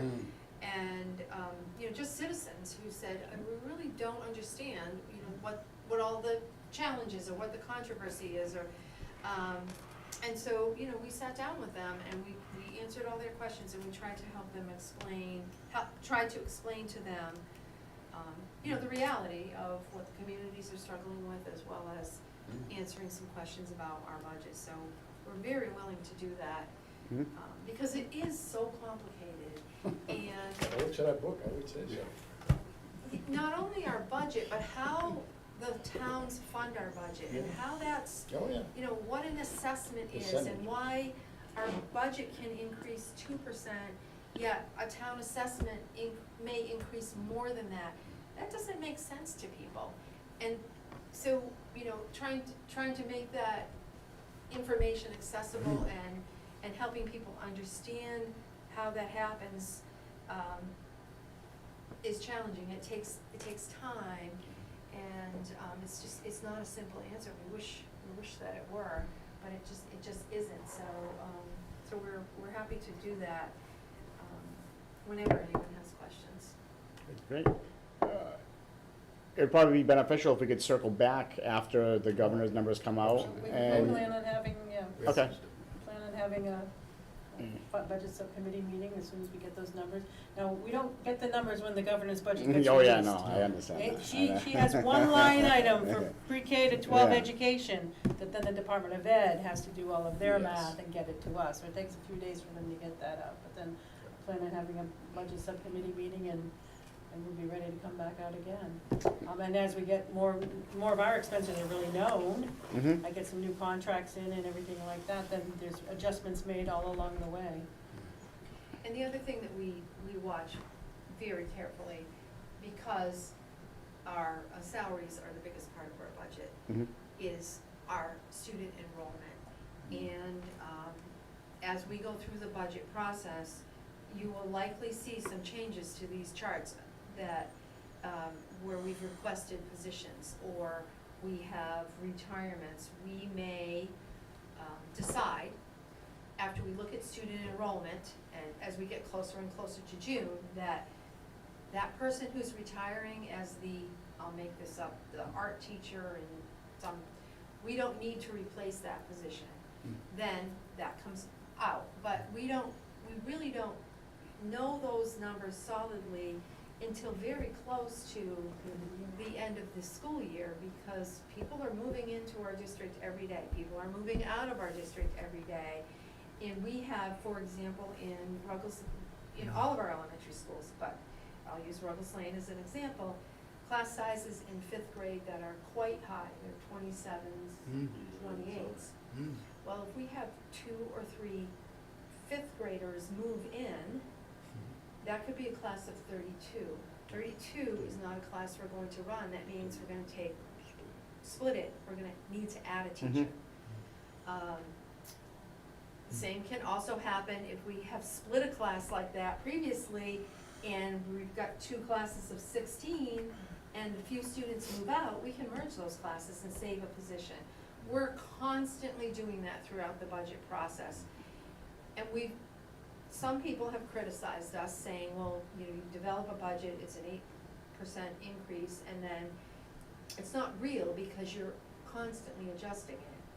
Well, Cheryl's very clear in here, some of these things are estimates, Yeah, because it's a we budget. don't have It's a all starting, of the it's a Estimated starting information. point, we understand. And we really try hard to change those numbers when we can, decrease them when we can. Sometimes we have to increase them, but most of the time, we're able to bring them down and get the budget increase lower. So we're committed to doing that and committed to ongoing communication with all of you around those decisions. Understood. It's gonna be a challenging budget cycle due to all the cost increases between labor increases, supply increases. I mean, everything's more expensive these days, and, you know, in the private industry, it's easier, you know, for them because they're getting more money, they can pass it off, you know, to their employees in some instances not. And, you know, we're kind of set with what we get. Right. You know, it's not like, Yeah. it's a challenge, so we'll get through it, I'm sure. It'll be One fun. way or another. Hopefully. All right, well, thank you very much for your time. Thank you very much. Thank you so much. Thank you. All right, so as we move on, so I forgot to make a mention of this when we first opened the meeting, but Claire did officially resign retire, I should say, from the finance committee. So there is an open position, if anyone's interested. Right now, we're supposed to reorganize, we should have reorganized the committee prior to we started this cycle. I'm not sure if we should pause on that because we're missing Carrie and we're missing Corey. And Carrie's the secretary? She is, yeah. She's the secretary, the They're clerk? the clerk. Oh. Yeah, I guess you could use them interchangeably, but yes, the clerk is the more modern term to call the secretary. I will leave it up to the Yeah. committee as a whole. With 4 of us being here, it's, Yeah, we can wait. Okay. I mean, it's pretty happy the way things are, to be honest. well, you gotta make, I will continue if I Yes. am nominated. I will continue, at least for this budget cycle. Yep. We'll see what happens in the future, you know, but can't predict that. No, you can't. But I'm committed for this budget cycle, so Good. we can go from there. So we'll pause on that. Yeah. We'll wait to see, because I'd like to get Carrie's opinion and see if she's interested, or Corey, and then we also have to fill a position. Yep. Absolutely. But we'll leave it up to, now in terms of as we go through the budget cycle, I mean, I'm becoming more familiar with it, understanding it, so I don't ask as many questions as I have when I first started. Lee, do you have anything from your side? Because we entering your second cycle here. No, not yet. I mean, luckily I was kind of there for half of the budgeting stuff last year, so. Yeah, I mean, it's, Seems pretty similar to last time, but now I just get to hear the whole thing, so. exactly. It's kind of, it is a bit repetitive, right? Nothing earth-shattering. Well, we don't want anything. I would hope not, right? Unless it's more money, Yes. more revenue. Oh, yeah. I like would that. shatter- That could, Yes. I would welcome that earth-shattering change any day. Now, Jessica, how about insight from you? Do you have high-level numbers? I know they're not part of the agenda, but do you have any preliminary insights As far as revenue goes, overall, like where you think we might be with the budget? I definitely have my concerns. Yeah. We have, one, the schools are always, they always take up the majority of our new revenue. Yep. But then we also have a projected for a full year, a projected $90,000 increase in electricity. The new contract doesn't start until November, so it won't be $90,000 for FY24. But because our electricity rates are almost doubling, we have incredibly low electricity rates right now. But in order for me to keep them low for until this upcoming November, I had to lock into a contract for another 2 or 3 years. And that's at about 17 cents per kilowatt, which is lower than market rate, I understand right now, but it's still, basically doubling what we pay for electricity right now. So we're looking at a huge increase there.